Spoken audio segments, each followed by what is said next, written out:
Ya, bismillahirrahmanirrahim. Assalamualaikum warahmatullahi wabarakatuh.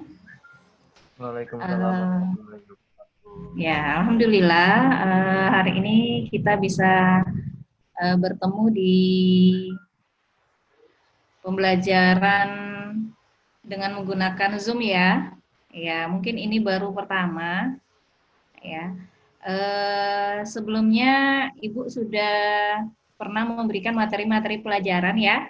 Ya, walaupun cuma sebatas video, semoga pelajaran-pelajaran yang sudah pernah Ibu sampaikan itu bisa kalian pahami. Dan hari ini insya Allah kita mau menyelesaikan KD1 ya. Pembelajaran tentang, kalau kemarin yang kita pelajari itu adalah tentang hidrokarbon ya. Mungkin bisa dibuka kembali LKS-nya ya. Ya, pelajaran sebelumnya yang sudah pernah kita pelajari itu adalah tentang hidrokarbon. Nah, kita lanjutkan hari ini dan semoga kita bisa selesaikan hari ini ya. Jadi selesai pembelajaran KD1. Sebentar Ibu share dulu materinya ya.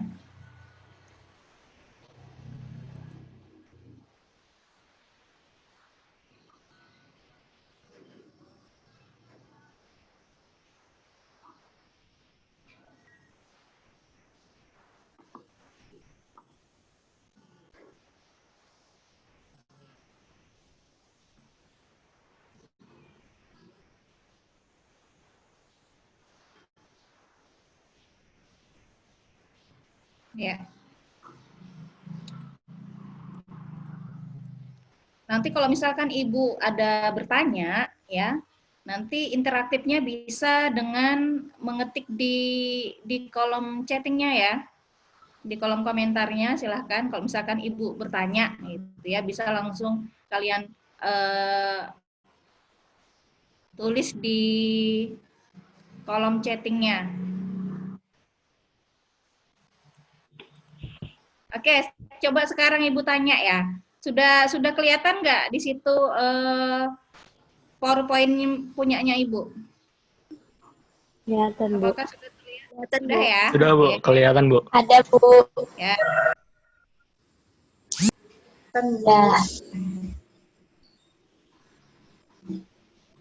Ya. Oke, kalau gitu Ibu mulai.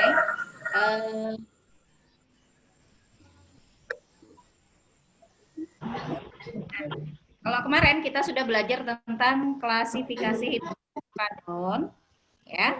Ternyata walaupun dikatakan hidrokarbon itu adalah senyawa organik yang paling sederhana, tapi jumlahnya juga sangat banyak ya.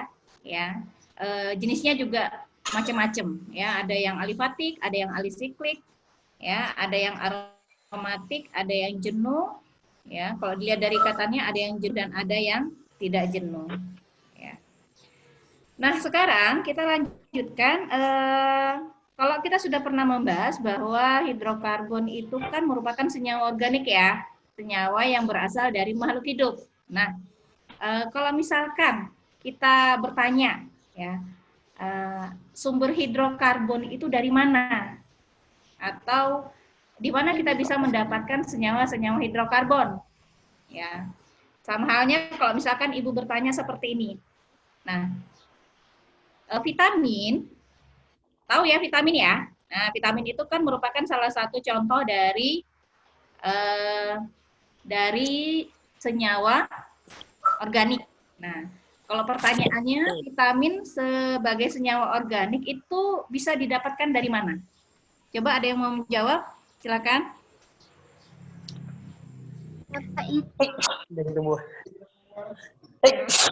Kira-kira vitamin dapatnya dari mana? Hah?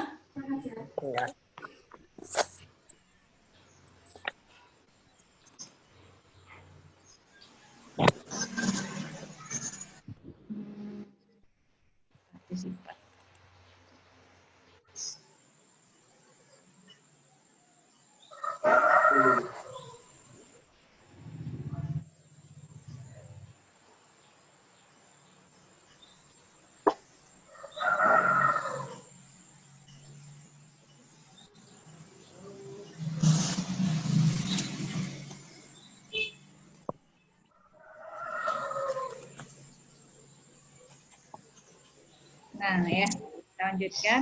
Ya, kalau misalkan vitamin, itu vitamin kita bisa dapatkan dari buah-buahan dan sayuran ya. Nah, sekarang kalau pertanyaannya menjadi, nah, kalau untuk hidrokarbon, kira-kira kita bisa dapatkan dari mana?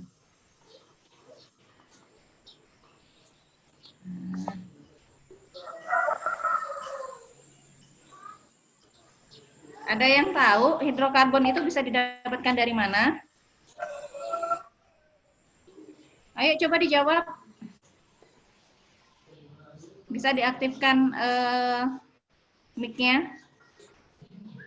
Ada yang tahu hidrokarbon itu didapatkan dari mana?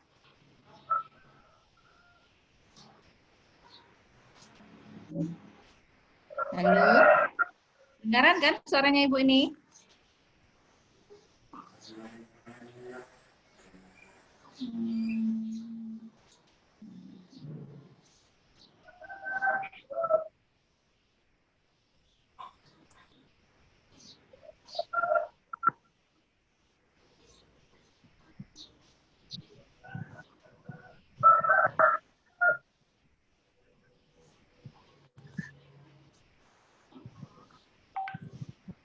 Ya, kita lanjutkan ya. Nah, ternyata hidrokarbon itu bisa kita dapatkan dari minyak bumi ya. Lanjut aja. Pernah lihat fisiknya bumi seperti apa atau bisa dikenal juga dengan minyak mentah ya. Bentuknya seperti ini fisiknya. Nah, kita bisa mendapatkan dari proses penghilangan minyak bumi yang biasanya berada di lautan. Nah, bagaimanakah proses pembentukan minyak bumi? Ya, minyak bumi itu terbentuk dari pelapukan sisa-sisa organisme yang ada di lautan. Jadi, organisme yang ada di lautan bisa berupa hewan dan tumbuhan itu kemudian tertimbun ya selama berjuta-juta tahun ya, dan kemudian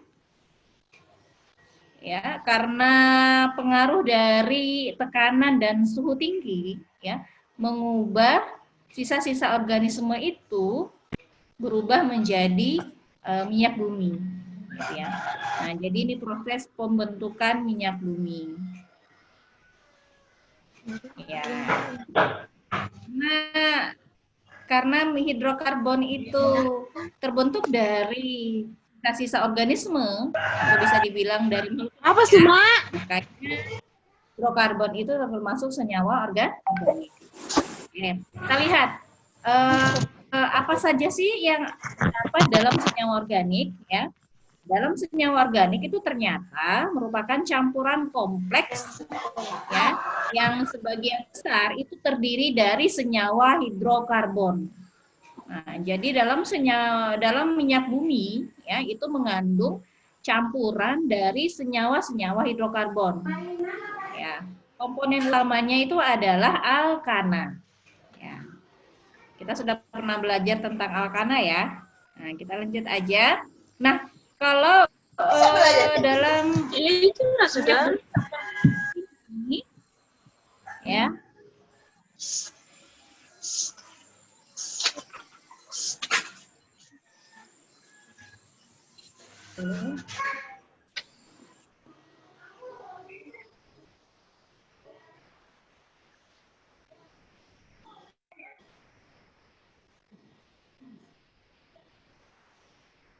Nah, boleh ceritakan lagi.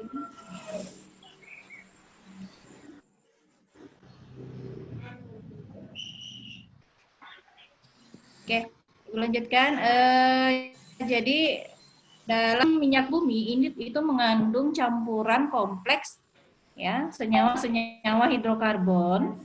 Nah, sekarang pertanyaannya adalah bagaimana cara kita untuk bisa memisahkan komponen-komponen yang ada dalam minyak bumi? Karena dalam minyak bumi ini mengandung campuran senyawa-senyawa hidrokarbon yang jenisnya bermacam-macam. Ya. Nah, bagaimana cara kita memisahkan komponen-komponen itu? Ya, Caranya adalah dengan memanfaatkan sifat dari hidrokarbon. Ya, nah, harus kita ketahui bahwa senyawa-senyawa hidrokarbon itu memiliki perbedaan titik didih ya. Nah, sehingga untuk memisahkan komponen-komponen yang ada dalam minyak bumi itu bisa dengan cara memanfaatkan sifatnya, yaitu perbedaan titik didihnya. Nah, semakin panjang rantai karbon dari hidrokarbon atau semakin banyak atom karbonnya, maka titik didihnya itu juga akan semakin tinggi. Nah, sehingga dengan sifat ini yang kemudian dijadikan cara untuk memisahkan komponen minyak bumi. Caranya seperti apa? Nah, caranya itu dikenal dengan istilahnya adalah destilasi bertingkat. Ya, karena minyak bumi ini mengandung berbagai macam hidrokarbon, ya, maka memisahkannya itu caranya itu dengan diolah ya. Namanya pengolahannya adalah destilasi bertingkat. Bagaimana caranya? Jadi ini adalah gambar proses destilasi bertingkat. Ya, bahasa gampangnya itu seperti ini. Nah, jadi kalau ada minyak mentah atau minyak bumi yang mentah yang masih warnanya hitam itu ya, ini dimasukkan ke dalam sebuah tungku. Ya, bisa dibilang ini apa ini namanya panci raksasa ya, panci yang ukurannya besar, kemudian dipanaskan. Ya, ketika minyak bumi itu dipanaskan, maka masing-masing komponen itu akan terpisah dengan sendirinya berdasarkan perbedaan titik didihnya. Nah, ini anggap sebuah panci yang kemudian kita beri pemanasan, ya. Semakin tinggi, ya, semakin tinggi posisinya, maka suhunya pun akan semakin rendah ya. Nah, semakin di bawah itu suhunya akan semakin tinggi. Nah, dengan cara seperti ini kemudian komponen-komponen dari minyak bumi itu bisa terpisah. Ya. Ada yang menghasilkan gas. Suhu yang paling rendah itu menghasilkan gas pada suhu 20 derajat Celcius. Ya, suhu di bawah bisa dibilang suhu di bawah suhu kamar ya, atau suhu yang kita sehari-hari seperti ini. Itu akan menghasilkan gas. Ya, nah sehingga minyak bumi nanti akan menghasilkan yang kita kenal sebagai gas LPG. Kenal ya gas LPG ya? Ya, biasa kita gunakan untuk memasak di rumah. Ya, nah itu adalah produk dari minyak bumi. Kemudian turun lagi ke bawah pada suhu 40 derajat Celcius itu nanti akan menghasilkan produk yang namanya adalah nafta atau petroleum ether. Nah, kemudian suhu yang lebih besar lagi, yang lebih tinggi lagi, sekitar 70 derajat Celcius. Nah, ini baru menghasilkan bensin. Ya. Nah, jadi minyak bumi menghasilkan bensin pada suhu di 70 derajat Celcius. Ya. Nah, kemudian turun lagi ke bawah pada suhu sekitar 120 derajat Celcius itu akan menghasilkan minyak tanah, kerosin istilahnya.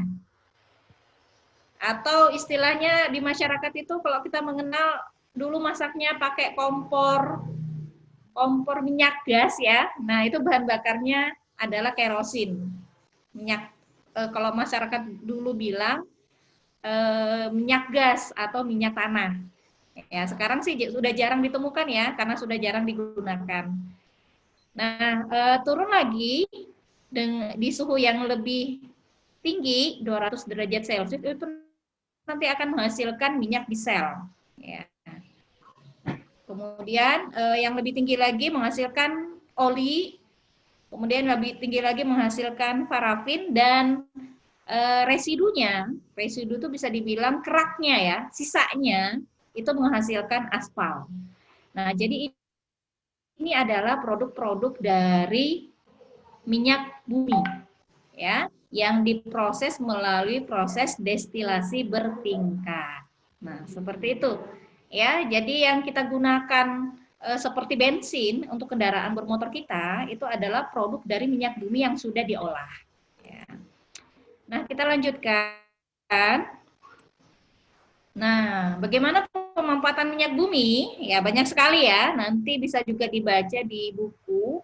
Nah, karena minyak bumi itu adalah senyawa hidrokarbon yang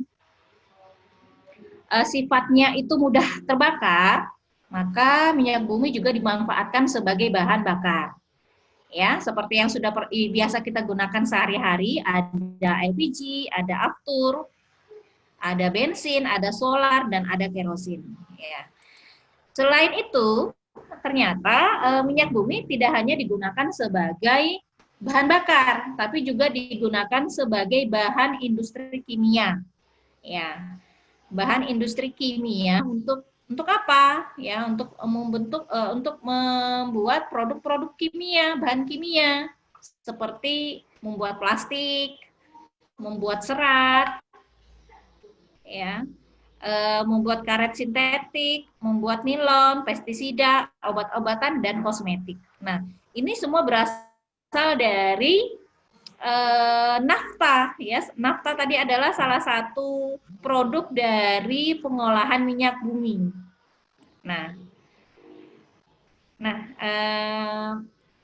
Jadi paham kan? Dulu pernah Ibu bertanya ya, Ibu pernah bertanya, plastik itu masuk senyawa organik atau anorganik? Ya.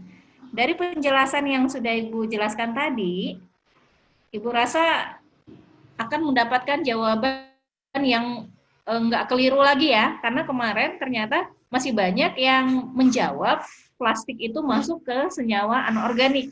Ya, padahal secara keilmuannya, ya, plastik itu masuk dalam senyawa organik. Ya, bisa dilihat dari sini tadi ya, ternyata plastik itu terbuat dari nafta. Ya, nafta itu adalah produk dari minyak bumi, gitu ya. Dan minyak bumi adalah merupakan senyawa organik. Karena itu plastik merupakan senyawa organik. Nah, sekarang kita lihat, karena tadi minyak bumi itu sebagian besar digunakan sebagai bahan bakar, karena memang sifatnya yang mudah terbakar, ya. Minyak bumi hidrokarbon ketika dibakar, nah itu akan menghasilkan menimbulkan dua kemungkinan proses pembakaran. Ada yang pembakaran sempurna dan ada yang pembakaran tidak sempurna. Nah, coba dilihat di sini. Ada dua gambar. Biasa mungkin pernah menyaksikan gambar seperti ini ya. Ada yang orang mau masak dengan menggunakan kayu bakar. Kemudian ada juga yang memasak dengan menggunakan gas LPG. Nah, kira-kira antara dua pembakaran ini, manakah yang merupakan pembakaran yang sempurna? Ya, pembakaran sempurna yang mana? Coba dijawab, Ibu mau dengar suaranya ini. Yang atas, Bu. Halo? Ayo, yang silakan Atas, Bu. dibuka mikrofonnya. Kira-kira pembakaran sempurna yang mana? Yang Masak atas, Bu. pakai yang atas, yang Iya. pakai LPG ya. Oke, Iya. bisa membedakan ya.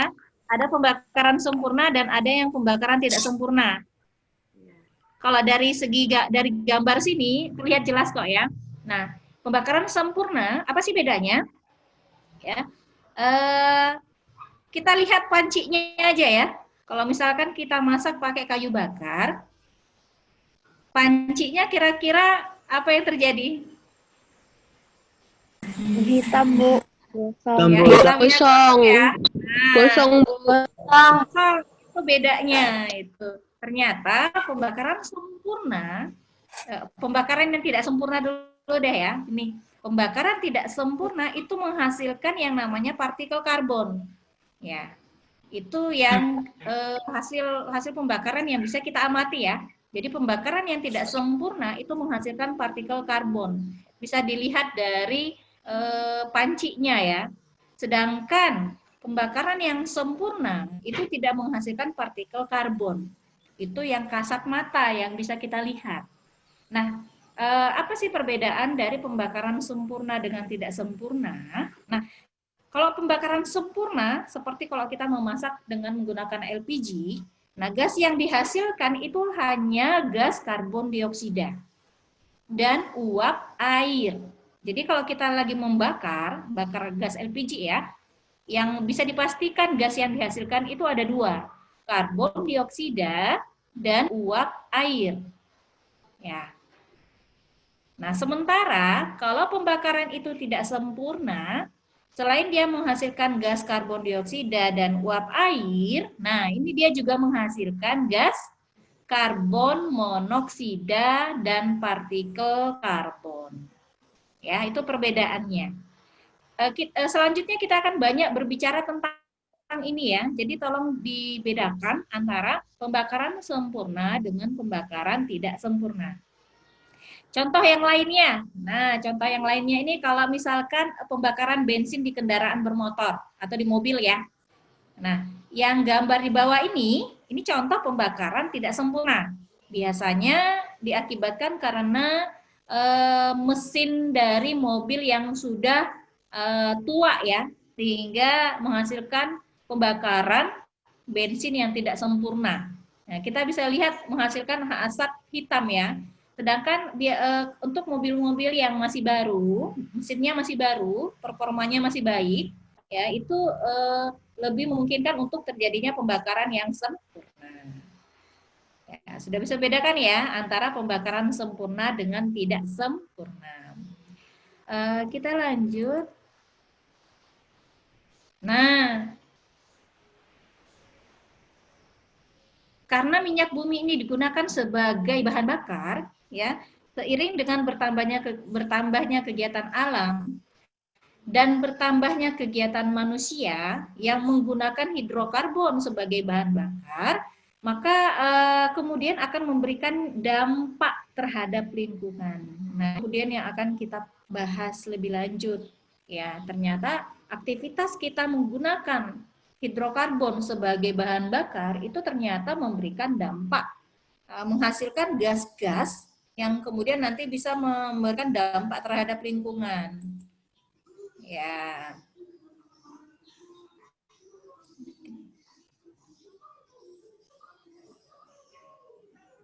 Nah, kita lihat dari sini, dari gambar pertama deh ya. Dari gambar pertama, ini aktivitas manusia yang menghasilkan gas-gas dari pembakaran minyak bumi. Ya. Coba Ibu mau dengar suaranya lagi. Ini aktivitas apa dari manusia yang menghasilkan polusi seperti ini?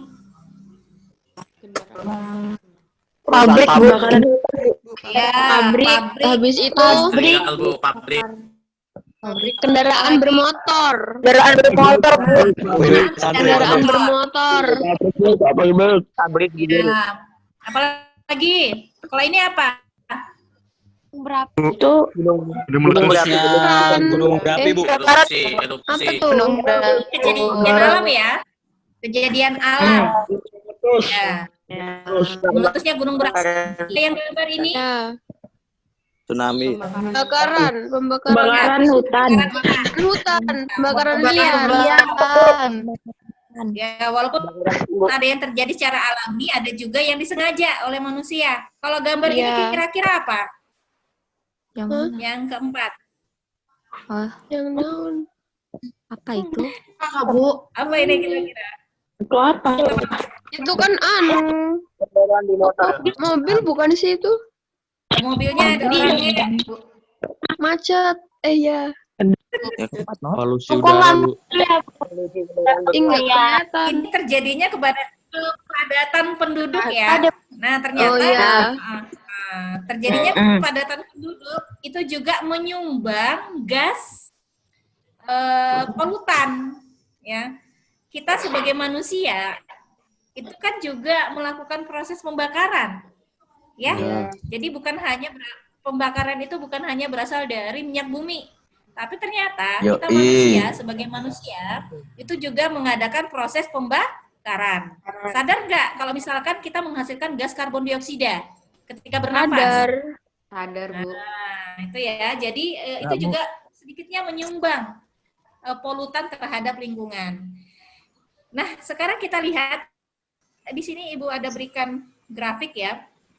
Ini adalah gas-gas yang dihasilkan dari proses pembakaran kendaraan bermotor. Ya, ternyata kalau kita naik motor atau mengendarai semua mobil, ya, di sana terjadi pembakaran bensin ya. Bensin terbakar dan menghasilkan gas-gas yang ada di seperti grafik seperti ini. Ya, gas apa saja? Ya, yang paling banyak itu adalah gas nitrogen. Walaupun gas nitrogen ini tidak berbahaya ya, karena memang komposisi atmosfer kita juga merupakan sebagian besar itu adalah nitrogen. Nah, tapi gas emisi yang lainnya itu bisa menyumbang terhadap polusi udara, seperti gas karbon dioksida, ya, uap air yang dihasilkan dari proses pembakaran ya, sempurna maupun tidak sempurna tadi. Kemudian juga gas karbon monoksida, walaupun prosentasenya sedikit, ya. Kemudian ada juga gas nitrogen oksida, ya. Ini adalah gas-gas yang dihasilkan dari kendaraan bermotor. Ya, kita lanjut. Nah, ini semua tadi. Jadi kegiatan-kegiatan ini tadi berhasil menyumbang polutan yang ada di udara, ya, dari kegiatan pembakaran mesin kendaraan bermotor dan pabrik, letusan gunung berapi, kepadatan penduduk maupun penebangan dan kebakaran hutan. Ya, nah gas-gas apa saja yang dihasilkan? Ya, kita lihat. Kita coba pilah satu-satu ya. Jadi dari proses pembakaran sempurna itu nanti akan menghasilkan gas karbon dioksida dan uap air. Nah, dan pembakaran tidak sempurna, gas apa saja yang dihasilkan? Yang dihasilkan adalah gas karbon dioksida, uap air, gas karbon monoksida, dan partikel ini Ibu salah ini ya. Di sini seharusnya yang keempat ini adalah partikel karbon. Ya. Ya, partikel karbon. Kemudian apa lagi? Ya, ternyata di bahan bakar seperti bensin itu ada atau bensin atau batu bara ya, itu ternyata ada zat-zat pengotor. Jadi ketika dibakar ya dia akan melepaskan ke udara. Ya, zat-zat pengotor itu nanti akan menghasilkan gas nitrogen oksida dan belerang oksida. Ya. Kemudian ternyata di bahan bakar yang keempat ya, ternyata di bahan bakar itu juga mengandung bahan aditif. Apa itu bahan aditif? Ya, bahan yang sengaja dimasukkan ke dalam bensin, misalkan ya bensin ya, agar dia punya kualitas yang lebih tinggi. Ya. Zat aditif seperti itu, sama dengan kalau misalkan kita makan itu kita biar lebih sedap, kita masukkan micin atau MSG. Nah, jadi MSG itu namanya zat aditif, zat yang sengaja ditambahkan biar makanannya lebih enak. Nah, begitu juga untuk bahan bakar. Kalau bahan bakar itu biar kualitasnya lebih bagus, maka ditambahkan zat aditif. Yang ternyata zat aditif itu mengandung partikel timah hitam. Ya. Jadi apabila ada bensin yang masih mengandung partikel timah hitam ketika dibakar di mesin kendaraan bermotor kita, itu nanti akan lepas ke udara partikel timah hitamnya. Nah, itu akan mencemari lingkungan. Nah, kemudian yang kelima, dari letusan gunung berapi itu nanti akan menghasilkan gas nitrogen oksida dan belerang oksida. Nah, ini adalah polutan yang berasal dari proses pembakaran senyawa hidrokarbon. Ya, lanjut. Nah, ini sumber pencemarnya dan ini adalah dampaknya. Ya, kita lihat, kita coba pilah satu-satu. Ya, ini dampak-dampak dari dari polutan yang dihasilkan dari proses pembakaran ya. Nah, kita coba pilah nanti satu-satu. Ternyata terjadinya pemanasan permukaan bumi itu disebabkan dari gas apa saja? Ya. Oh, ternyata disebabkan dari gas karbon dioksida, uap air, yang berasal dari pembakaran sempurna dan tidak sempurna, gitu ya. Kemudian yang kedua hujan asam. Nah, hujan asam ini banyak lagi ya sumber-sumber dari bahan pencemarnya sampai kemudian terjadi hujan asam. Nah, ada juga yang menyebabkan kerusakan otak, ya kerusakan otak atau bisa dibilang kanker otak ya. Itu disebabkan karena adanya partikel timah hitam yang berasal dari pembakaran bensin ya. Kemudian yang keempat, gangguan kesehatan pada manusia, ya sakit kepala, gangguan pernapasan, itu ternyata diakibatkan dari adanya gas karbon monoksida. Ya, kita coba lihat satu-satu ya, lanjut aja. Nah, kita lihat yang pertama ya, terjadinya pemanasan permukaan bumi, ya, yang diakibatkan dari apa? Dari gas karbon dioksida dan uap air dari proses pembakaran sempurna dan tidak sempurna. Ya, kita lanjut dulu. Oke. Nah, ini terjadinya pemanasan permukaan bumi atau biasa dikenal dengan efek rumah kaca. Ya, Ibu rasa mungkin sudah pernah juga ya membahas materi tentang ini. Ya. Oh, ternyata pembakaran yang tadi kita bilang ada pembakaran sempurna dan tidak sempurna, ya, itu ternyata menghasilkan gas apa saja? Gas karbon dioksida, uap air, ya, dan ada lagi gas yang lain yang bukan dari proses pembakaran seperti metana dan CFC, ya.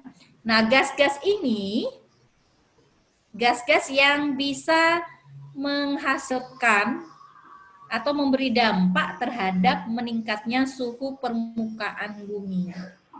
Ya. Kenapa? Kenapa bisa seperti itu?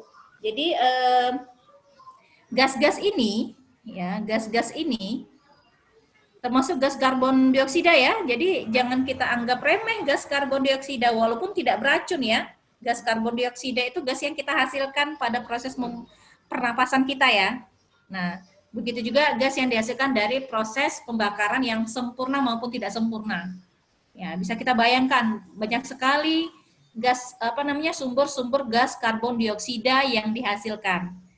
Nah, sehingga gas karbon dioksida dan gas-gas yang lainnya itu menumpuk di atmosfer kita. Jadi ini anggap ini gambar bumi ya. Nah, ternyata bumi kita itu diselimutin oleh gas-gas ini. Gas ini istilahnya itu gas rumah kaca ya, bisa dibilang gas-gas rumah kaca nih. Nah, jadi gas CO2 dan gas-gas yang lainnya itu menyelimuti bumi kita. Nah, ketika bumi kita diselimuti oleh gas-gas ini, itu akan mengakibatkan suhu permukaan bumi itu meningkat. Gampangnya seperti ini ya, kalau misalkan kita siang hari, kemudian selimutan, pernah enggak siang hari selimutan? Apa yang kita rasakan? Ya, pasti kita akan merasakan kepanasan ya, kegerahan ya. Nah, itu yang dirasakan bumi kita. Ya, kenapa? Karena dia diselimutin sama gas-gas ini. Ya.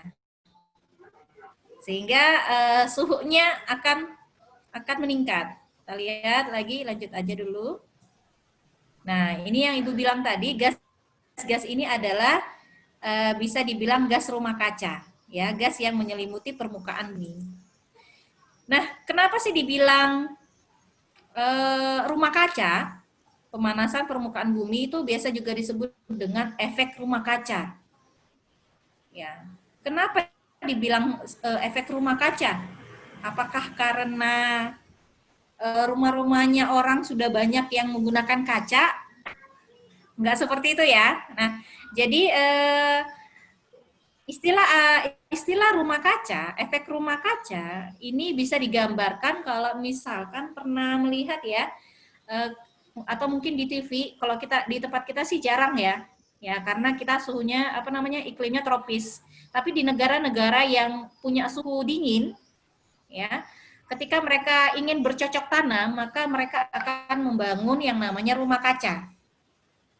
Ya, seperti ini. Ya. Kenapa? Kalau misalkan mereka bercocok tanam itu di udara yang dingin atau di suhu yang iklimnya ketika itu adalah iklimnya dingin, maka mereka nggak akan bisa bercocok tanam karena suhu dingin itu ya. Sehingga mereka membangun rumah-rumah kaca seperti ini agar mereka bisa tetap bisa melakukan kegiatan pertanian mereka. Nah, jadi fungsinya apa? Fungsinya rumah kaca ini ternyata bisa menyerap energi matahari, ya, sehingga membuat ruangan yang ada di dalam rumah kaca ini suhunya lebih hangat dibanding dengan yang di luar. Nah, seperti itu. Ya. Ini yang biasa digunakan oleh orang-orang yang ingin bercocok tanam di daerah-daerah yang punya iklim salju ya, atau iklim musim dingin. Nah, ternyata kondisi seperti itu yang dialami oleh bumi kita. Ini ada gambarnya ya. Anggaplah bumi kita itu terperangkap dalam sebuah rumah kaca. Gitu. Ya. Sama dengan yang Ibu analogikan tadi ya, sama juga dengan ketika gimana rasanya kalau misalkan bumi kita itu selimutan di siang hari. Ya. Sama halnya dengan ini, bumi kita terperangkap dalam sebuah rumah kaca. Ya. Maka yang terjadi adalah ya, bumi kita akan merasakan kepanasan, ya. Nah, maka disebutlah ini memberikan efek rumah kaca. Ya. Rumah kaca itu menghasilkan efek rumah kaca yang mengakibatkan suhu permukaan bumi itu meningkat. Kita akan merasakan ya bahwa suhu permukaan bumi dari tahun ke tahun itu selalu meningkat. Ya, suhu udara di sekitar kita itu ternyata memang selalu mengalami peningkatan. Nah, itu diakibatkan karena apa? Diakibatkan karena adanya ini proses pemanasan permukaan bumi yang disebabkan oleh gas-gas rumah kaca. Nah, dampaknya apa? Dampaknya banyak ya. Nanti bisa Ibu bagikan slide-nya, nanti bisa dibaca sendiri.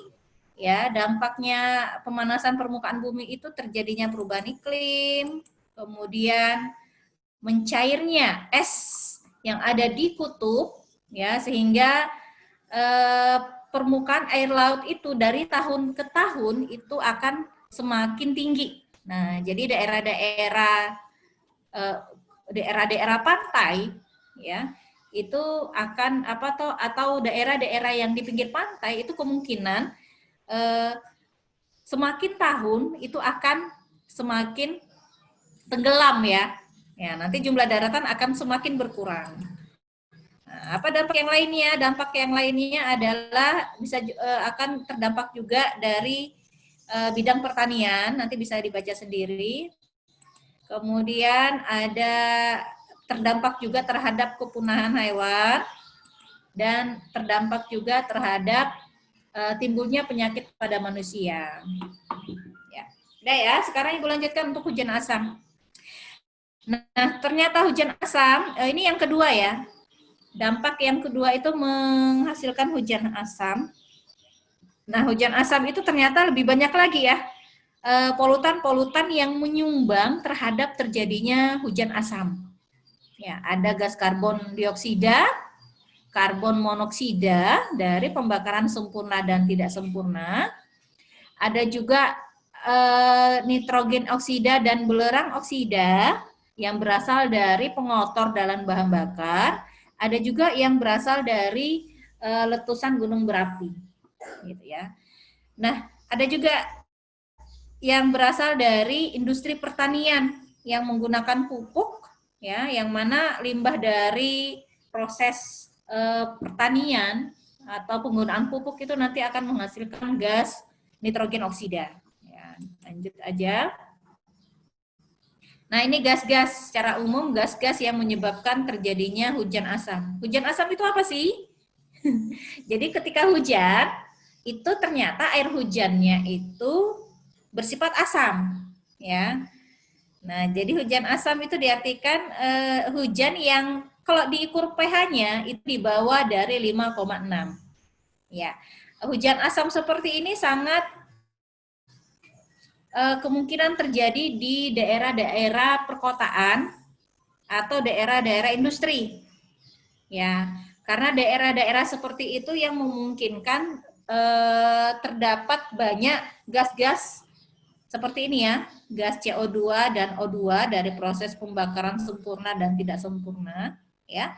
Yang mana kalau gas ini bercampur dengan uap air yang ada di atmosfer kita, itu akan menghasilkan suatu senyawa yang bersifat asam, asam karbonat.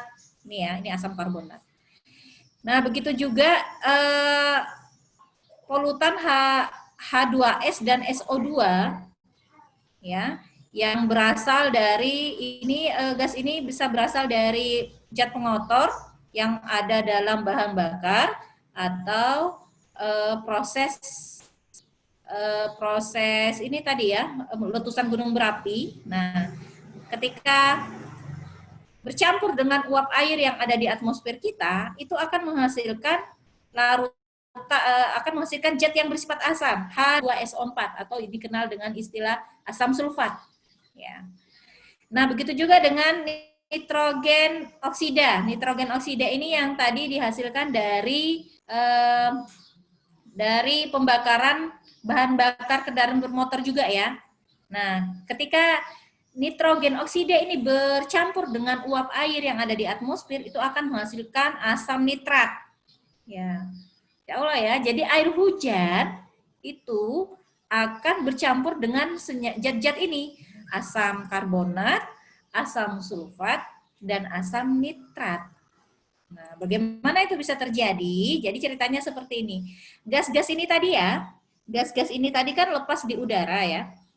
Lepas di udara, kemudian dia bercampur dengan uap-uap air yang ada di atmosfer kita.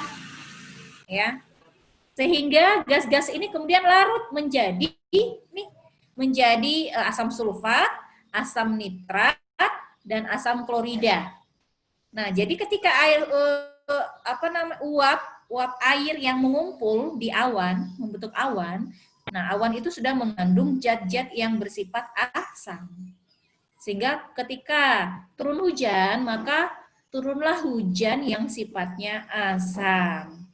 Nah, hujan itu yang kemudian turun di daerah daratan. Ya, kalau misalkan dia turunnya di daerah daratan, maka airnya pun akan mengalir ke daerah perairan, di sungai ataupun danau. Ya. Jadi seperti itu terjadinya hujan asam. Apa dampaknya? Nah, dampaknya banyak ya. Nanti bisa dibaca. Dampaknya pastinya nanti akan mengganggu kehidupan ekosistem yang ada di dalam daerah perairan. Ya. Kemudian kalau misalkan hujannya turun di tanah, di daerah daratan, nanti juga akan akan meracuni akar-akar tanaman sehingga tanaman bisa mati. Ya. Berdampak juga terhadap hewan, nanti bisa dibaca sendiri. Kemudian berdampak juga terhadap kesehatan manusia. Ya, itu hujan asam ya. Nah, ternyata juga berdampak terhadap material bangunan, ya. Jadi logam-logam yang merupakan material bangunan ketika terkena hujan asam itu akan lebih mudah berkarat. Ya.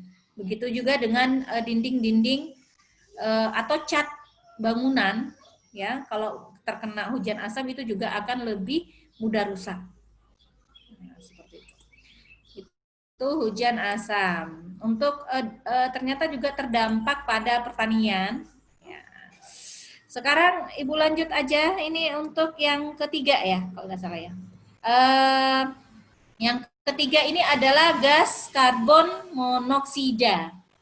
Ya, kalau tadi gas karbon dioksida ada di udara itu tidak beracun, ya, tidak mengganggu kesehatan kita manusia ya. Tapi keberadaan gas karbon monoksida dari pembakaran tidak sempurna itu ternyata bersifat racun. Ya, jadi kalau ada gas karbon dioksida di sekitar kita itu bisa meracuni kita. Ya, pernah mendengar berita-berita seperti ini? Ibu ambilkan salah satu berita, Ibu angkat di sini. Ada satu keluarga keracunan, ya, gas emisi mobil. Ya, mungkin juga pernah mendengar berita-berita serupa ya. Ada yang orang itu atau ada anak yang ternyata ketika ditemukan itu sudah dalam keadaan meninggal. Karena apa? Karena ternyata mereka itu ada di dalam mobil yang dalam keadaan semua tertutup, ya, kaca mobilnya. Sementara mesinnya dalam keadaan menyala. Nah, apa yang menyebabkan kematian? Nah, itu karena teracun ya. Karena teracun dari apa? Dari gas karbon monoksida hasil pembakaran tidak sempurna, ya, yang terjadi pada mesin mobil. Ya, pembakaran tidak sempurna yang terjadi pada mesin mobil itu masuk ke dalam ruangan yang ada di dalam mobil sehingga menumpuk. Ya, karena menumpuk maka bisa mengakibatkan gangguan kesehatan. Ya. Gejala paling ringannya sakit kepala.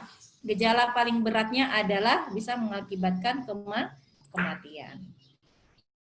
Nah, kenapa sih gas karbon monoksida ini ternyata bisa beracun? Ya, atau bisa mengganggu pernapasan? Jadi ceritanya seperti ini. Kita bernafas itu pasti memerlukan oksigen ya. Nah, jadi kita bernafas itu menghasilkan oksigen, ya, yang kemudian masuk ke dalam pernapasan kita. Kemudian oksigen itu dibawa oleh, bisa dibilang diangkut ya, diangkut oleh hemoglobin untuk disebarkan ke seluruh tubuh kita, gitu ya. Ceritanya kan seperti itu kalau kita bernafas. Tapi kalau misalkan ternyata di udara sekitar itu mengandung karbon monoksida, ya. Nah, faktanya adalah ternyata gas karbon monoksida itu lebih reaktif daripada oksigen. Ya. Jadilah karbon monoksida, ya, yang akan diangkut oleh hemoglobin. Seharusnya hemoglobin itu tugasnya mengangkut oksigen. Tapi karena gas karbon monoksida itu lebih reaktif daripada oksigen, maka yang diangkut oleh hemoglobin itu adalah gas karbon monoksida. Nah, itu yang menyebabkan akhirnya tubuh kita yang membutuhkan oksigen itu nggak akan kekurangan oksigen. Ya, karena yang diangkut ternyata bukan oksigen, tapi yang diangkut itu adalah karbon monoksida. Nah, sehingga mengakibatkan apa? Ya, itu mengakibatkan tubuh kita akan kekurangan oksigen. Dampaknya apa? Dampaknya yang Ibu bilang tadi, paling ringan itu sakit kepala. Ya, ada yang muntah-muntah. Ada yang pingsan. Nah, yang paling parah itu bisa menyebabkan kekurangan tubuh kita ini kekurangan oksigen sehingga mengakibatkan kematian. Nah, itu ya. Ini dampak dari karbon monoksida. dari pembakaran tidak sempurna. Ya, pasti pernah mungkin merasakan kalau misalkan beda ya kalau kita berada di di sebuah terminal bis yang di situ banyak asap kendaraannya. Yang kita rasakan apa biasanya? Pasti sesak ya. Ya, sesak napas atau mungkin merasa pusing. Nah, itu karena adanya gas karbon monoksida yang mengganggu pernapasan kita. Ya, seperti itu ya. Oke. Selanjutnya, sudah habis ini. Nah, itu tadi terakhir ya. Jadi ternyata pembakaran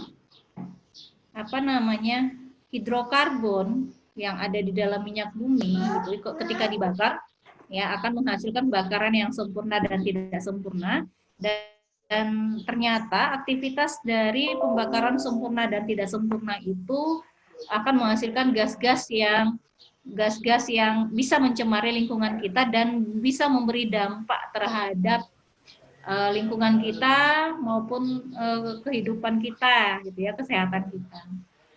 Nah, insya Allah itu tadi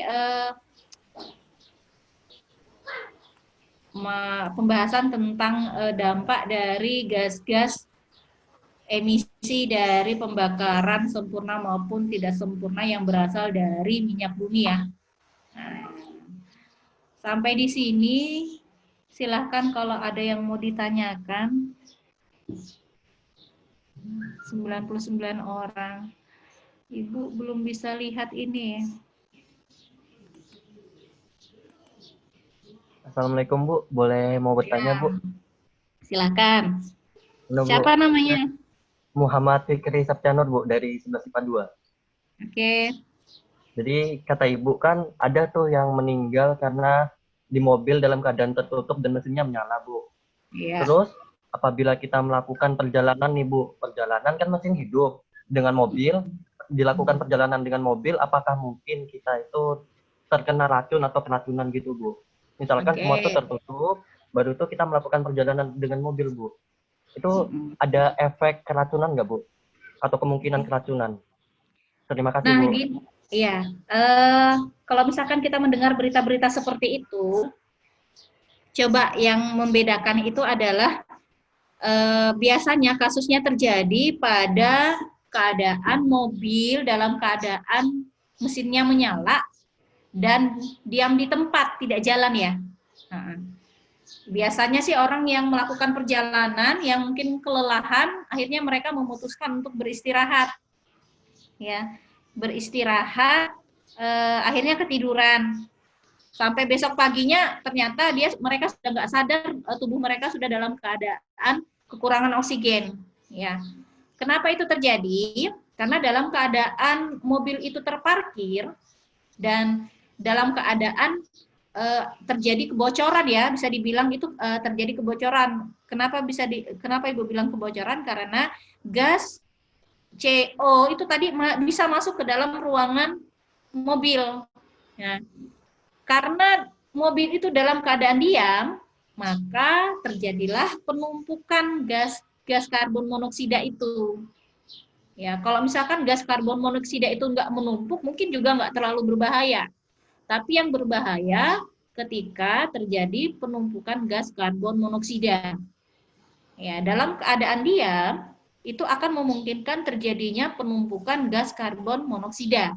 Beda kalau misalkan mobil itu dalam keadaan jalan. Ya, walaupun terjadi kebocoran, tapi kan nggak akan terjadi yang namanya penumpukan. Ya, kalau misalkan tidak terjadi penumpukan, itu tidak berbahaya. Tidak akan menyebabkan keracunan terhadap tubuh kita. Nah, jadi bedanya gitu ya. Kalau dalam keadaan diam, itu memungkinkan terjadinya penumpukan gas karbon monoksida gitu. Pada ambang tertentu ya, itu misalkan berapa kadarnya karbon monoksida itu bisa menyebabkan gangguan kesehatan sampai kematian. Gitu ya, bedanya seperti itu. Siapa tadi namanya? Yang Baik, Bu. bertanya, Anu, Bu, Muhammad Fikri, Bu. Muhammad Fikri kelas 11 IPA 2. ya 11 IPA 2. Ada lagi yang mau bertanya?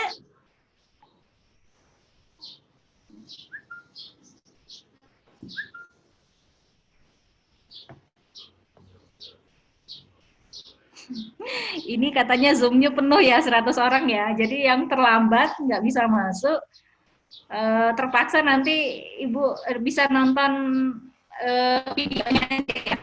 Videonya aja. Pokoknya cuma 100. Ada lagi yang mau bertanya sebelum kita akhiri? Assalamualaikum Bu, saya mau tanya. Ya, siapa namanya? Aulia Handayani Putri. Siapa? Dari Aulia Handayani Putri. Alwiyah. Iya, Alawiyah. Aulia Bu. Oh, Aulia. Iya. 11 IPA 1. Ya. Ya. Karbon monoksida itu selain dari pembakaran kendaraan bisa dari mana aja ya Bu? Aja sih. Yang umum yang ada di sekitar kita, karbon monoksida itu dari pembakaran tidak sempurna. Ya. Selainnya nggak ada sih. Selainnya nggak ada. Jadi hanya dari pembakaran tidak sempurna. Ya. Jadi seperti batu bara itu juga Bu? Batu bara. Pembakaran batu Ya, bara. kalau misal jadi batu bara yang mungkin saja, jadi semua pembakaran itu sebenarnya punya kemungkinan untuk terjadi tidak sempurna. Apalagi pembakaran yang, kalau misalkan gini ya, bedanya apa? Kalau misalkan rantai, Ibu pernah menjelaskan ada rantai hidrokarbon yang pendek, ya, ada yang panjang. Itu kan tergantung dari jumlah karbonnya ya.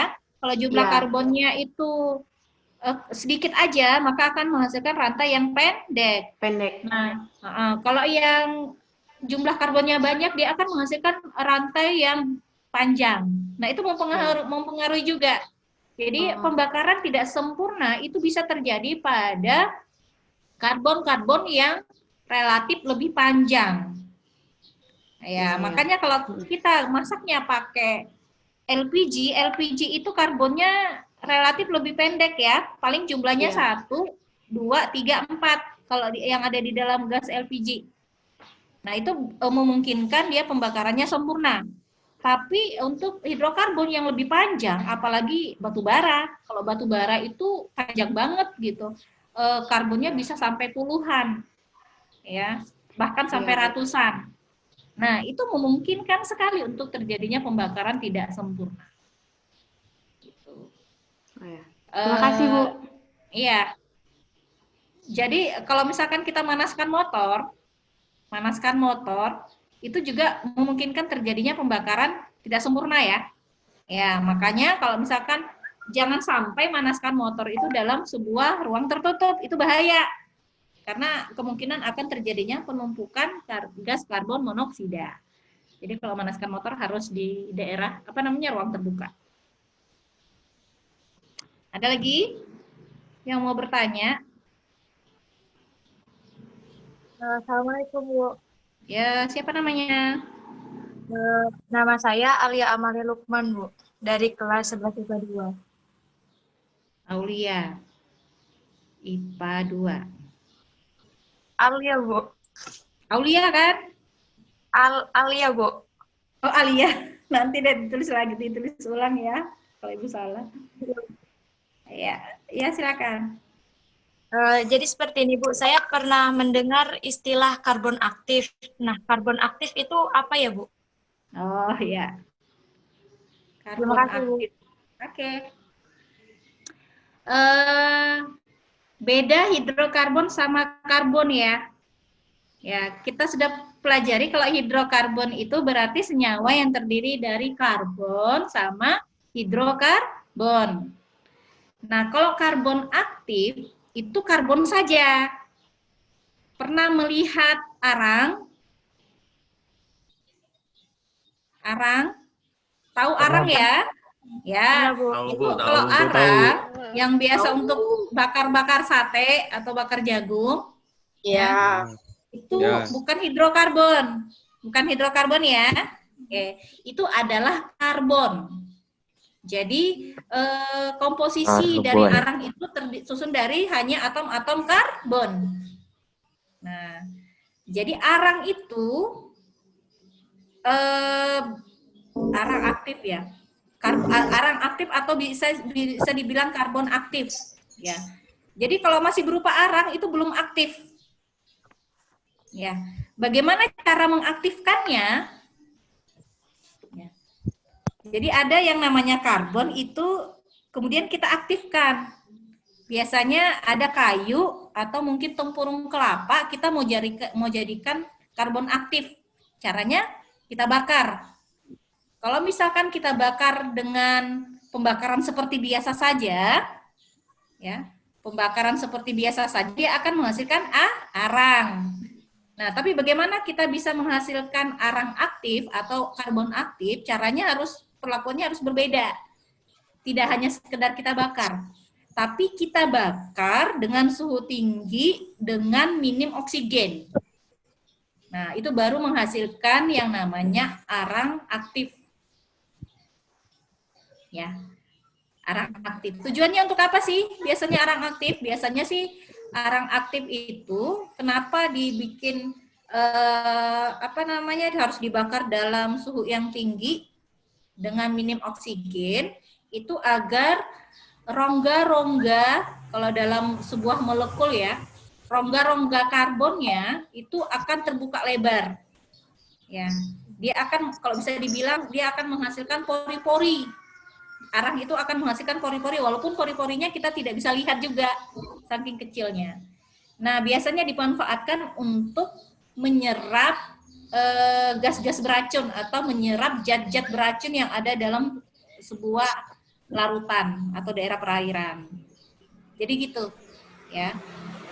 Ada yang namanya karbon aktif, ada yang karbon biasa. Bisa dipahami?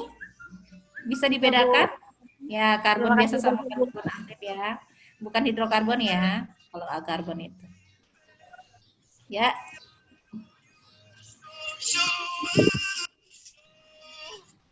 Oh, Ibu baru bisa buka chatnya ini. Ada lagi yang mau bertanya? Silakan sebelum kita akhiri. Masih ada waktu 15 menit lah.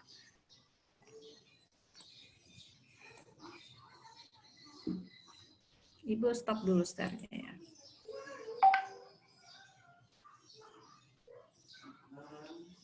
Nggak pas, masih 100 orang ya, masih bertahan 100 orang.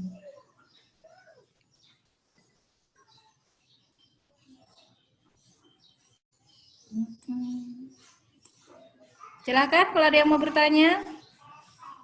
Yang kemarin Ibu pernah bertanya tentang plastik itu ya. Ya, ternyata masih banyak yang bilang plastik itu senyawa non-organik. Padahal kalau dari segi kimia, dari segi konsep kimia, plastik itu masuk organik karena memang ternyata plastik dibuat dari bahan yang berasal dari minyak bumi. Ya.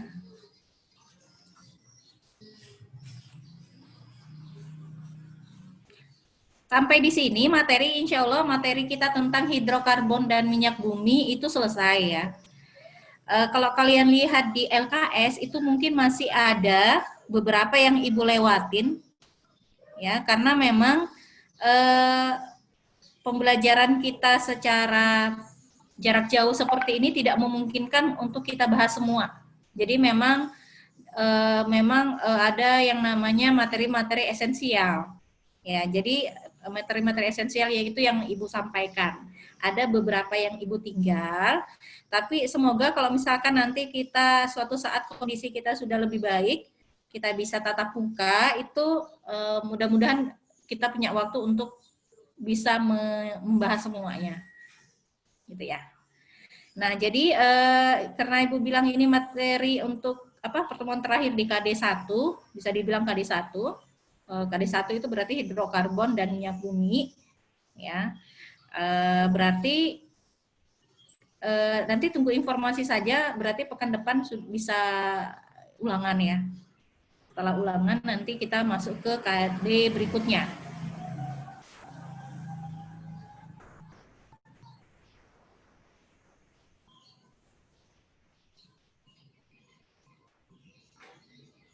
Ada yang mau ditanyakan sebelum Ibu akhiri? Kalau nggak ada yang bertanya lagi, Ibu akhirin ini.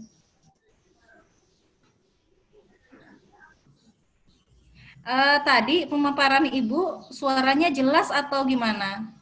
Coba dibuka Jelas, Bu, kolom jelas. chatnya. Jelas banget, Bu. Oke, ya. Jelas banget. Jelas, jelas, jelas. Banget, Bu. Jelas, Jelas kok jelas. Bu, jelas. Jelas, Bu. Jelas sangat. Diam. Apa-apa Mas. Iya. Santuy, Jadi nanti ini kan Ibu rekod ya, Ibu rekam. Bagi teman-teman yang belum bisa masuk atau mungkin masih ada yang mau melihat ulang, itu nanti Ibu anukan kirimkan ke psikologi. Oke, oh iya Ibu tadi belum sempat untuk membuat absennya di psikologi. Ya. Jadi setelah ini nanti Ibu coba kirimkan ke masing-masing kelas dan diisi absennya ya. Untuk pertemuan hari ini Ibu nggak akan batasi mana yang yang penting isi absen aja. Tetap di psikologi setelah kita tutup ya. Nanti silakan absen. Ya, jangan lupa untuk absen. Ya, Bu. Kalau ada yang mau ditanyakan sebelum kita akhiri? Tidak. Enggak ya? Oke.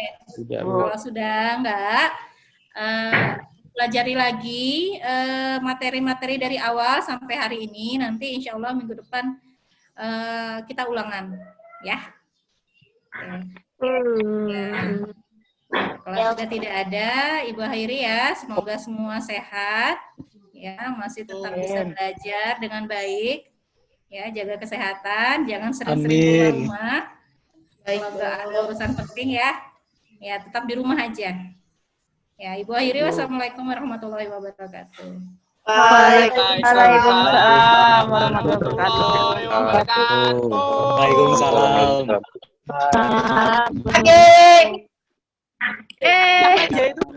Waalaikumsalam. Ya.